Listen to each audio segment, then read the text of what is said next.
Southern California bracing itself for extreme fire conditions as week 2 of the deadly wildfires brings a new wave of high winds. Cloudy skies for us now, but for now we're dry. However, we've got some light rain chances to track overnight into your Wednesday. We'll show you that, plus even colder air on the way than what we had last week. And a new year bringing a new legislative session to the Lone Star State. A look at the issues that are top of mind for lawmakers as they take the first step in shaping the future of Texas. And we start with a live look now at the state capitol building, where lawmakers convened from all across the state for the start of the 89th legislative session.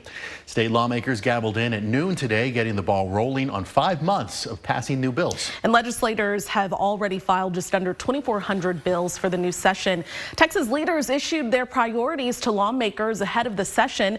And this legislature will cover a lot of ground on topics such as education, border issues, housing affordability, and LGBTQ+ issues. Thanks so much for joining us. I'm Jennifer Sanders. And I'm Daniel Marin. KXAN's Will Dupree joins us live now from the state capitol with the first big vote of the session, picking a new Speaker of the House. Will. Yeah, what a big day it was, Jen and Daniel. House members voted for Lubbock Republican Dustin Burrows to become the next speaker after a runoff vote. Now, David Cook of Mansfield had been gunning for the job and had the support of the House Republican caucus and state Republican leaders like Attorney General Ken Paxton. However, he just did not get enough votes, the 76 he needed to become the next speaker. House Speaker is a powerful position. Burrows will get to decide who chairs key legislative committees, as well as picking what gets voted on. Those backing Cook, including a group that bust into town wearing matching red shirts, hoped he would keep Democrats from chairing committees. But in the end, Burrows won with support from a coalition of Republicans and Democrats. Now, while that vote happened in the House, over in the Senate, Texas Governor Greg Abbott talked about something he's been pushing for years: education savings accounts, using public money to help pay for children's private education. Use your voice and use your vote this session to expand the opportunity for every parent to choose the school that's best for their child. Now, a lot of other topics that will be coming up for discussion here include the border, health care, and helping reduce the property tax burden. And Will, you just hosted our 1-hour special in-depth insight at the Capitol. If people are just tuning in right now, what did they miss? Yeah, I was joined by our team of KXAN investigators whose investigations have now led to legislation being introduced this session. They talked about where things could move from here. They included measures to add protective barriers to Texas hospitals after a deadly crash here in Austin, efforts to change the way death investigations are handled, and new measures to track student outcomes after they go to truancy court. I also had a chance to speak to 2 state lawmakers from both parties, and they are brand new to this session. It's their first time being able to be a part of this whole process. You can watch more about that on our website, KXAN.com. All right, Will Dupree live from the Capitol. Thank you so much for joining us. First warning weather with Chief Meteorologist Nick Bannon. But we started with some blue skies and then the gray took over, and that's how it looks now at the Circuit of the Americas. Just cloudy but dry for now, and you can see on clouds and radar showing up with just the widespread cloud cover. However, there's some very light showers, sprinkles, and drizzle south of us that'll be working north over the next few hours, giving us a little bit of a chance for not just a few showers, but also some areas of drizzle and sprinkles overnight and into the day tomorrow. It will be plain raindrops and no wintry weather here tonight because the temperatures are just too warm. Mid-50s across most of the area. Our coldest spots are in the low 50s, so we're way above freezing, and we expect to stay above freezing. But 53 here at 7, 51 at 9. There'll be low 10% chances for a few very light raindrops here at 7 and 9, but those chances go up to 20% here at 11. So nothing widespread, but you may notice some moisture and some damp roads here tomorrow morning. Coming up in First Warning Weather, we'll take you through the drizzle and shower chances overnight and into your Wednesday as we head for a gradual warm up that may bring temperatures up near 70.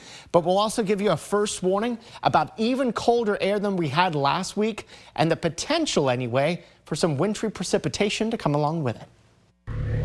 I don't care about the rumors. I just care about the discord within the community. So that is the mayor of Bastrop resigning today after what he calls a witch hunt. Lyle Nelson faced an upcoming recall election after months of controversy and accusations against him. And KXAN's Avery Travis is joining us now. So we understand the Bastrop City Council actually had a meeting planned for this evening. Jen, that's right. In just about half an hour. It's their regularly scheduled city council meeting. But according to the agenda, they were slated to discuss that May special election that would have been a recall election, allowing voters to decide whether to remove Nelson from the position that he's held since June of 2023. Over the last several months, there's been controversy over Bastrop's management, spanning beyond just the mayor's office. But Nelson, in particular, faced some accusations of misuse of public funds.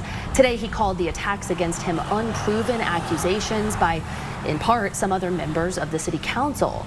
He emphasized that he was, quote, absolved of misdeeds by the city's administrative director, the district attorney, even he mentioned the Texas Rangers, but still he's opting to step down. The citizens have put out an outcry that the pettiness needs to cease. I'm going to remove myself from being a part of that pettiness, whether I wanted to be a part of that pettiness or not. Now, in that news conference you just heard from today, Nelson also said the position of mayor will likely remain open until that May election that will still proceed. The mayor pro tem will preside over some city operations until then, and that's all per the city charter, he said. All right, Avery Travis, thank you so much. Well, firefighters in California made more progress overnight on fire lines as the threat of high winds peaks this afternoon and evening. NBC's Jennifer Bjorklund shows us the devastation from the Pacific Palisades today. To say the fires burning in Southern California look like scenes from a blockbuster movie, not an exaggeration, says a Hollywood film cinematographer who packed up and got out of his home in Mandeville Canyon, adjacent to the Palisades fire. He's confident in the crews that have saved his home once already. They have hoses lined up everywhere. They have cut out the separation road from the fire. So that all things to me makes me feel so confident that this would be a happy ending. First responders surprised to see Jay Leno serving up food in a region so many entertainers call home. All over Southern California, people are packing up just in case. And we've been monitoring the fires and on CAL FIRE map, and also looking out over the horizon to see if we can see any smoke. And fire crews are fanned out in strike teams at the ready to prevent even more loss, which already is staggering. Our goal is to address both the immediate challenges and the long-term needs of those infected by these devastating events. Firefighters who've been on the job for 25, 30 years, to say to me that in their entire careers they have never seen destruction like this. They have never seen wind so fierce. And what the next few hours forecast could bring more of the same. Jennifer Bjorklund, NBC News, Pacific Palisades. The Central Texas Food Bank is expanding its efforts to keep Austin ISD students and their families fed by opening a new pantry at Galindo Elementary School. So this morning, the food bank cut the ribbon on its new Feeding Future school pantry at the South Austin campus. Now, this pantry, open to all Austin ISD students, is a welcome sight for Galindo Elementary because, according to the food bank, 61% of the school students rely on free or reduced lunch, and nearly 90% live in financially disadvantaged homes. And life is hard in general, but when you know that you have a space in your own home, and I call Galindo my home, it makes it more accessible, more comfortable. You know, sometimes it's hard to ask for help, but when it's in your own home, then it makes it that much easier. And it's open to all Austin ISD students and families. The Central Texas Food Bank has opened 8 school pantries since this time last year, and the program has given out more than 75,000 meals. In jails across Texas, mentally ill accused criminals are forced to wait for months or even years in county cells before getting the help they need. But that's something Hays County wants to change. The county is making moves to bring a jail-based competency restoration program aimed at ensuring inmates get access to better services so they can be brought to trial. Our Sam Stark talked to the county's district attorney about how this will both benefit the inmates and the county as a whole. If someone is arrested in Texas and charged with a crime, one of the first questions that must be answered is whether they are competent to stand trial. Well, what if they are not? What happens is that person goes on a wait list to go to one of Texas's state hospitals where they would be treated and restored. And until that time, they wait in a county jail, not just ours, all jails all over the state. That wait has been as much as 20 months. Hays County District Attorney Kelly Higgins said this could lead to the incarcerated person, who may be mentally unwell and confused, acting up, worsening their situation. They'll do something out of frustration, being in that horrible situation, that really hurts them going forward. So far, 21 Texas county jails have implemented jail-based competency restoration programs. Hays County is on its way to being the 22nd. The program brings comprehensive mental health care to the jail, helping defendants address mental health concerns and education on the legal system. So the idea is that we'd be able to quickly get people into the program, restored within 40 to 60 days, so that they can get a resolution to their case. Hill Country MHDD is the mental health organization partnering with Hays County. It's already worked with Comal County to implement a JBRC there. Programs can be as successful as restoring folks at a rate as high as 100%. If I'm at a 20% success rate, then I have saved 20 people from that long, interminable wait. In Hays County, Sam Stark, KXAN News. And the program in Hays County is expected to be up and running by the summer. Going in depth, KXAN investigators found across the state nearly 1,800 people are waiting to secure a state hospital bed where they can get treatment that would help them become competent to stand trial. That's according to the most recent data from the Texas Health and Human Services Commission. On average, the wait time for a maximum security state hospital bed is around 367 days. Last August, state hospitals had about 2,000 available beds compared to a little over 1,500 in 2022. Health and Human Services says the increase in beds could be attributed to increased staffing and competency restoration programs. First warning weather with Chief Meteorologist Nick Bannon. Hi, good evening. Cloudy for most of us, but in Llano right now, look at this. Off to the northwestern sky, some breaks in the clouds. These clouds have been filling in from southeast to northwest through the day, and they just haven't reached everyone yet. But most of us are pretty gray at this hour. And these clouds are going to eventually try to give way to some sprinkles, drizzle, and even a couple of light showers. Nothing significant rain-wise, but you can see some of that moisture down in South Texas going to be trying to stream our way here later this evening. And it could be before midnight that you start to notice a few drops of drizzle, sprinkles, or a light shower. This is 10:30. I think the better chances for wet weather will be southeast of Austin at that point. But then through the night, the moisture actually spreads a little farther north, even reaching Austin and even northern portions of the metro. Then we go into tomorrow morning, a few spotty showers and sprinkles and drizzle still around. But through the day, we'll be drying and then eventually trying to clear the clouds. Notice the clearing line. Northern areas, sunshine, southern areas, cloudy. And the timeline for this is going to mean that an hour or two of a slower clearing could just give you a completely cloudy day. But the general trend for late afternoon is going to be clearing from northwest to southeast. So the farther south you are, the cloudier your day will be here tomorrow. Into your Wednesday night, a mostly clear to partly cloudy sky. We'll get some scattered clouds moving in from west to east through the day on Thursday, but it should be a little warmer tomorrow and noticeably warmer here on Thursday. Don't expect much rain, drizzle, and sprinkles tonight into tomorrow morning. The wettest area is getting just a few hundredths of an inch of rain, and the farther north and west you are, the drier you are, the lower your chances for any rain at all. It's just the type of weather that you don't necessarily get a car wash leading into, because you may just get a few drops on your car and ruin the whole thing. 30% rain coverage then tonight. That's for measurable rain. I think the chances for drizzle that doesn't add up will be higher than that. Overnight lows getting down to 45, so no wintry weather here tonight. Then the rain chances dropping to 20% for tomorrow morning with drier weather for the afternoon. Mid-60s on Thursday with sun and clouds around. 68 Friday, a cloudier day but a warmer day. That'll be the closest we get to 70 over the next week. Tiny chance for a few sprinkles then too. And then watch out on Saturday around midday, early afternoon, an Arctic cold front comes through and it keeps dropping temperatures. 45 for the high Sunday, 37 for the high on Monday, 35 on Tuesday.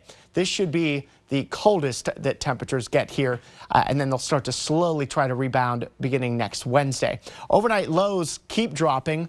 Hard freeze expected for most on Sunday morning and for all Monday and Tuesday morning. These numbers, by the way, both nighttime lows and daytime highs, colder than what we had last week. So this will be our coldest air since last winter. And it's possible that Monday, especially Monday night into Tuesday, we could get some wintry weather around as well.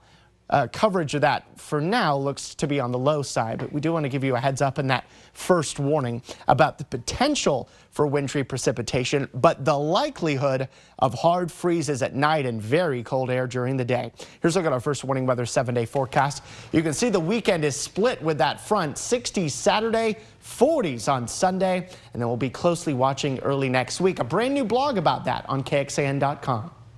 All right, Nick, thank you so much. The Department of Justice released former special counsel Jack Smith's report on President-elect Donald Trump's effort to overturn the 2020 election.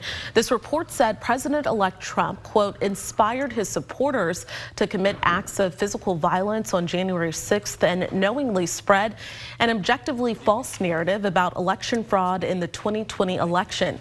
Smith's office conducted interviews with more than 250 people in connection with the investigation, and federal grand jurors heard testimony from more than 55 witnesses as part of that probe. President-elect Trump criticized the report on his website, Truth Social, accusing the Justice Department of targeting him unfairly. We'll be right back. O'Reilly, Trump. After 4 years, Donald Trump headed back to the White House. On the eve of the inauguration, I will give you unprecedented insight because of my access. Bill O'Reilly's The United States of Trump, Friday, 9/8 Central, only on News Nation. Well, President-elect Trump's inauguration is a week away, but security plans for the big events are already well underway. Crews are busy installing fences in Washington, D.C. More than 250,000 people have bought tickets for the event. 25,000 police officers and military members will be on hand, including 4,000 officers from other parts of the country. D.C.'s police chief says several other events happening on Inauguration Day and the days leading up to it. Law enforcement will work to ensure everything remains peaceful. We want people to come to the District of Columbia to enjoy our city, but those who break the law will be arrested and will be held accountable for their actions. And an official confirms to NBC News that among those who will be in attendance at the inauguration, tech leaders Elon Musk, Mark Zuckerberg, and Jeff Bezos. Flags will fly at full staff at the U.S. Capitol for the inauguration of President-elect Donald Trump on Monday. So that's according to House Speaker Mike Johnson. He also said the flags will be lowered back to half staff the following day to continue honoring President Jimmy Carter.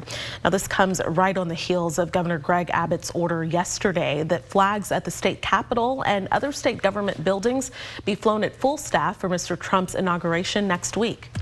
All right, well, coming up tonight on KXAN at 7 o'clock, it's St. Dennis Medical, followed by Night Court at 7:30. Then at 8, it's Deal or No Deal Island, followed by The Irrational at 9 o'clock. And then we'll see you back here for KXAN News at 10.